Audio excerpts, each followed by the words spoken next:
ہم نے انسان کو مشقت ہی میں پیدا کیا. یہ مشقت ہر انسان کا مقدر ہے. لوگ گھروں کو چھوڑ کر آئے ہوئے ہیں, کہاں کہاں انسان جاتا ہے. یہ اس دنیا میں محنت اور مشقت. ہاں ایک مغالطہ ہو جاتا ہے کہ شاید یہ محلوں میں رہنے والے جو ہیں انہیں کوئی مشقت نہیں, انہیں کوئی دکھ نہیں. حالانکہ حقیقت یہ نہیں ہے. جو جتنا امیر ہے آپ دیکھیں گے اس کی جسمانی مشقت کم ہے, ذہنی کوفت زیادہ ہے. ٹرینکولائزرز کی انہیں ضرورت پڑتی ہے, انہیں سیڈیٹیوز چاہیے. خواب آور دوائیں مزدور کو نہیں کبھی ضرورت پڑے گی. وہ 8 گھنٹے کی محنت کرنے کے بعد احساس ہوتا ہے کہ وہ صبح ہی کی خبر لے گا. اور یہ وہ لوگ ہیں کہ جن کو ہپنوٹکس, خواب آور دوائیاں, سیڈیٹیوز, مسکن ادویات, یہ سارا لیبنیم اور یہ ویلیم اور یہ فلاں اور یہ فلاں, یہ کن کے ہاں جاتے ہیں. ذہنی سکون اور اطمینان انسان کو حاصل نہیں.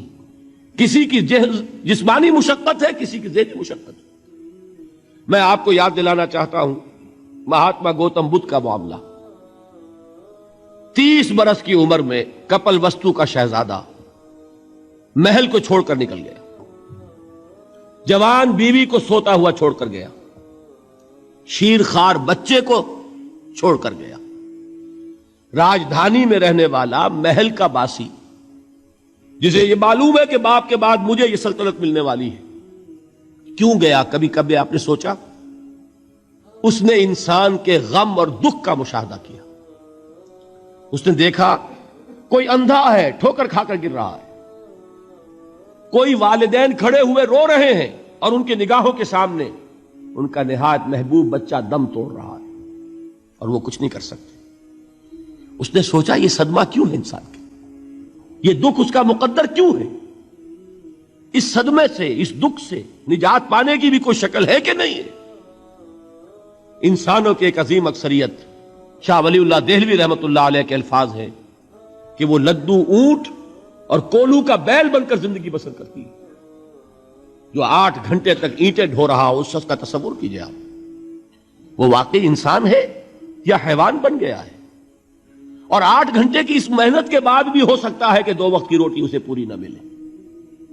اور یہ تو ہو سکتا ہے, نہیں ہوتا ہے کہ اگر بچہ بیمار پڑ گیا ہے تو شاید کوئی برتن بیچے بغیر اس کی دوا کا سامان نہ کر سکے. ایسا شخص کتنے بوجھوں تلا دبا ہوا ہے, کتنی مشقت کے اندر پسا ہوا ہے.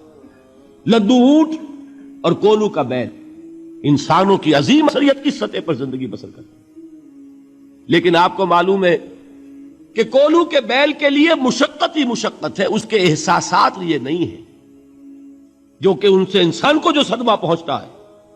ایک بیل کو اس سے کوئی غرض نہیں کہ اس کا کوئی بچہ بھی تھا کہ نہیں تھا, اس کو کوئی بخار ہوا ہے یا کیا ہوا ہے. اس صدمے سے وہ بیل بچا ہوا ہے. گھوڑے کو کوئی پتہ نہیں کہ میرا بھی کوئی اولاد میری ہے یا نہیں ہے اور مجھے اس کا کوئی صدمہ ہے یا دکھ ہے, کوئی پتہ نہیں. لیکن انسان کا معاملہ یہ ہے کہ والدین کو جو جو دکھ دیکھنے پڑتے ہیں اپنے بچوں کے لیے, اپنی اولاد کے لیے. رات کی نیند ہے حرام ہے اس لیے کہ بچہ بخار میں تپ رہا ہے یا درد سے تڑپ رہا ہے, لہذا نہ ماں سو سکتی ہے نہ باپ سو سکتا ہے. میں نے ایک موقع پر دیکھا لاہور میں کیروسین آئل, اس زمانے میں ابھی سوئی گیس نہیں آئی تھی اور اکثر و بیشتر جو ہے یہی مٹی کا تیل جو ہے ایندھن کے طور پر استعمال ہوتا تھا, اس کی شارٹیج ہو گئی تھی. تو کئی فرلانگ لمبی قطاریں لگتی تھی ان دکانوں کے باہر, ڈپو کے باہر. اور ایسے منظر بھی کہ ایک خاتون برقع پوش, ایک گود میں بچے کو لیے ہوئے, ایک کی انگلی پکڑے ہوئے, بوتل ہاتھ میں لیے ہوئے تیل کے لیے, اور کئی گھنٹے کھڑی ہے دکان پر. یہ مشقت انسان جھیلتا ہے کہ نہیں؟ غالب نے اس کا نقشہ کھینچا ہے کہ رنج سے خوگر ہوا انسان تو مٹ جاتا ہے رنج. مشکلیں اتنی پڑی مجھ پر کہ آسان ہو گئی. ہم بھول جاتے ہیں, ورنہ واقعہ یہ کہ قلب حساس ہو اگر, اور قید حیات و بند غم اصل میں دونوں ایک ہیں. موت سے پہلے آدمی غم سے نجات پائے کیوں؟ اچھا یہ تو ہوا لقد خلقنا الانسان فی کبد. حیوانات کا معاملہ ایک اور اعتبار سے آسان ہے. ان سے کوئی محاسبہ بھی ہے کیا؟ کوئی جواب دہی بھی ہے؟ کوئی ان کو اللہ کے حضور میں کھڑے ہو کر اپنے اعمال کا حساب بھی دینا ہے؟ نہیں. انسان کی یہ ٹریجڈی ہے، یہ المیہ ہے انسان کا.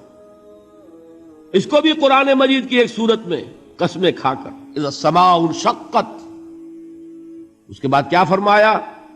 یا ایھا الانسان انک کادح الی ربک کدحا فملاقیہ.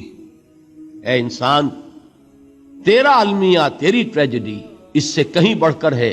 تجھے صدمے پر صدمے جھیلتے ہوئے، مشقت پر مشقت برداشت کرتے ہوئے ایک روز اپنے رب کے حضور میں بھی کھڑا ہونا ہے، جواب دہی بھی کرنی ہے.